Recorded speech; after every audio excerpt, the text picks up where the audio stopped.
Culture is a choice. You look at these two companies, Google and Microsoft. I've been to both of their major campuses. Which company do you hear about in the media as being a great place to work? Who said Microsoft? No one. How come? Boring. It's like a morgue. Google chose culture. Culture trumps strategy. Culture eats strategy for breakfast. You don't need a bunch of MBAs to grow a great company. You need a bunch of great people who are aligned. Google, Microsoft are almost the same. Technology companies hiring computer engineers, billions of dollars in cash. Google chose culture. So here's how culture starts. It starts with a concept that I cover in chapter 1 of my book called the painted picture. It's not covered by any of the real MBA programs now. It's covered by a lot of the media. It's used all over the world by CEOs now when I started talking about this concept about 8 years ago. The idea is something that I learned from an Olympic coach. I sat down at a lunch one day and this high-performance sports psychologist talked about athletes visualizing themselves performing the event. In fact, leaning out into the future and feeling themselves performing the actual event. We had no idea how to bring it into the business world. So he gave us another analogy. He talked about Brooke Shields. When she was getting married to Andre Agassi, she didn't like her legs. So she put a picture of what she wanted her legs to look like on the wedding day. The perfect legs. Well, we all know that the wedding to Andre Agassi didn't work out. Andre get married to Steffi Graf. Crazy thing was, those were Steffi Graf's legs. The picture that Brooke had put up on the refrigerator, so the process of visualization worked. Unfortunately, it worked for Andre, not for Steffi.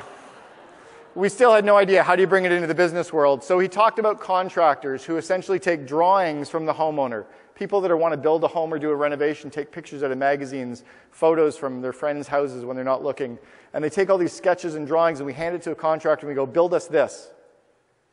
Well, the contractor takes all those pictures and goes off and what does he do with them? Gets blueprints done. The blueprints is the plan to make the vision happen. Well, then you take the plan and you hand it to the employees, the workers, and they can recreate the homeowner's dream. See, the problem in companies and in organizations and even in our families is we don't have a vision that's written up in a way that everybody can read so that we can all see what's going on in our mind. Your vision needs to trickle down to the employees.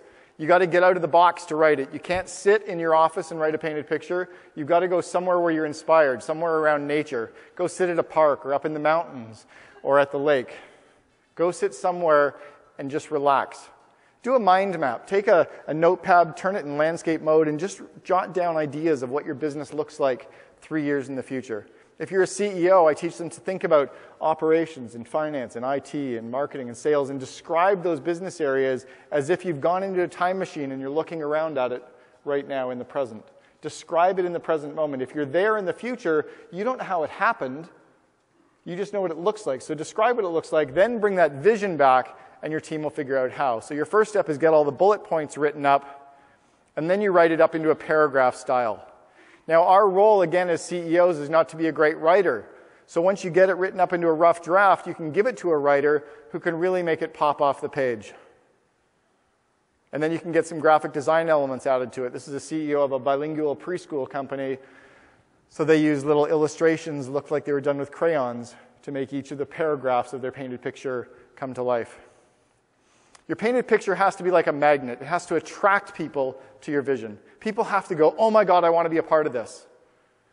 It was one of the tips I got from a friend of mine, Tim Ferriss, who wrote The 4-Hour Workweek. We were talking, having drinks in Vancouver at my place, and I was getting ready to do my TED Talk, and he said, you've got to piss some people off.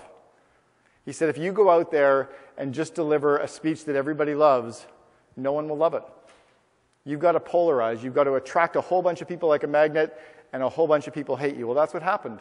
If you're kind of a capitalist or you like business, you love my talk about raising entrepreneurial kids. But if you're more of a socialist or you're a little bit on the left or you're a lawyer or a teacher, you think I'm the Antichrist. I'm okay with that. Because my role is to kind of get people to talk about this thing. Well, the painted picture is the same thing, but like a magnet, it also has to repel. Your painted picture has to repel a few people. When I was writing this talk about 5 years ago, I was coaching a company in Vancouver that later became the #2 company to work for in Canada, in BC. I also coached the #1 company that same year in BC. So CityMax and Nurse Next Door were clients. CityMax, we took all of his employees off site, ran this presentation. Dean stood up at the end, and he read his painted picture. He said, 15% of you hate what you just heard. He said, that's okay, because it's probably the right time for you to quit to make room for the rest of us who really are vibrating in our seats right now and excited about the future. And he said, tomorrow when you go to work, and he clicked to the next slide, he said, go to this new office address, because today when we've been off-site at this location, a moving company came. We packed up the company today and we've moved to our new offices. And if you're excited about that, welcome to the future. 6 weeks later, 15% of the company had quit. 3 years later, Dean ranked as the #2 company in BC to work for. Vision is not about getting your 10 employees together, putting your favorite words on a whiteboard, eliminating all of them by voting on them, and mashing up the 6 words into a sentence and saying, go team. That stuff never worked.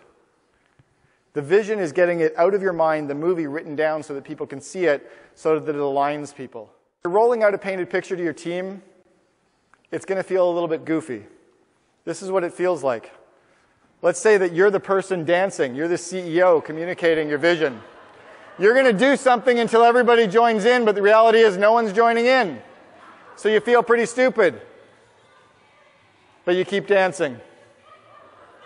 You keep dancing, keep dancing. A sales guy usually joins in first. Keep communicating your vision, keep communicating your vision. The sales guy dances along with you. Now look at the people sitting close to you, your lawyers, your accountants, your family. They all think you're nuts. And they're not going to join in because this is stupid. I don't buy into it because all I can see is today. Our role as the CEO is to be that chief energizing officer and communicate our vision. Sales guy will keep dancing. CEO keeps communicating it. Like Jim Collins said in Good to Great, until people are making fun of you, your ideas have not started to stick. You keep dancing. Marketing guy joins in, sales guy leaves. CEO keeps dancing. The VPs sitting close to you are just not going to join in because this is stupid. At this point, you start looking for the people that are the naysayers, the negative energy, the people that you have to get out of your organization. Operations people join in, couple IT people join in. This is when you start to feel the shift. Culture is by design. This guy kept dancing for about 4.5 minutes until 45,000 people were dancing. But a few of these people who were sitting closest to him never got up. You have to find time to get those people out of the organization. The cultural cancers, like the toxins in our bodies, have to get pushed out. If you wouldn't invite George to come to work or come to your home for dinner, why would you invite him to come to work every day? So when you have this vision and you're rolling it out, you got to get people to make it happen. Otherwise, vision without execution is hallucination.